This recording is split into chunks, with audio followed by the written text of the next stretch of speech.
think, act, and prosper.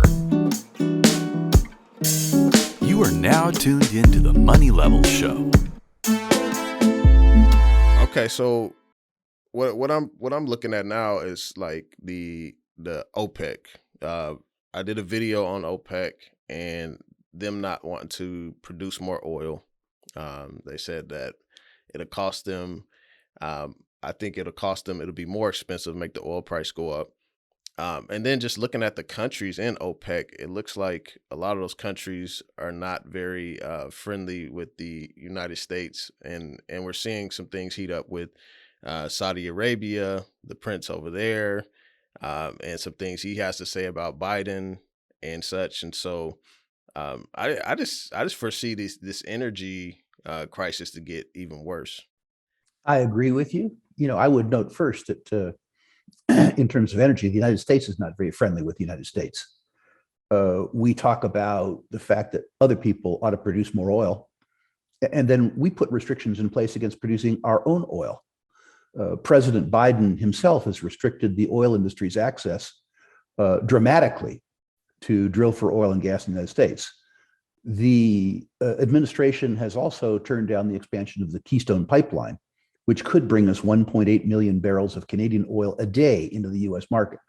So the president is somewhat disingenuous. The president has suggested that other people should solve an energy crisis that we are well within our own means to solve. Politically, it's difficult for him. A lot of his funding base is very anti-energy.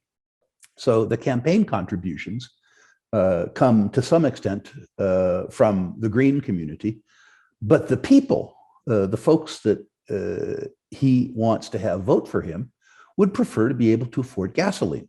So he's in this strange position where he has to say things. Well, he's a politician. He has to tell lies to the voters, at the same time that he tries to pacify the people who provide money for his campaign. It is true that the global oil industry, including both the Americans and the Saudis, have underinvested in productive capacity for the last 3 years. We talked about that in our last interview.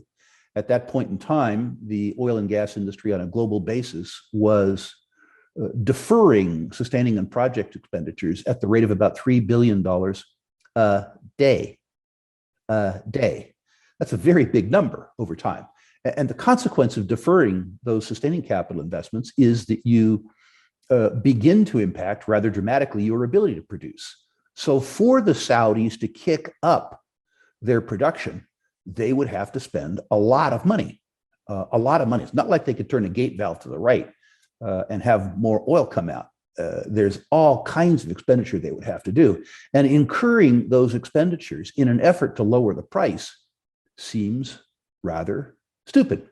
It's as though President Biden said to you, Mr. Thomas, what I'd like you to do is increase the amount of work you do by a third, and in return for which I will lower your income by a quarter.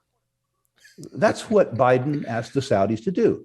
The fact that the Saudis parenthetically showed President Biden their middle finger isn't really surprising when you consider the ask. I'm not trying to say that the Saudis are or should be as friendly with the United States as they've been in the past, but the truth is the ask, which is to say, spend hundreds of billions of dollars, which, by the way, we won't spend in our country, and then do it with a view to lowering the price you get paid for your product. How much sense does that make to you? That makes no sense at all. So you can imagine the Saudi response.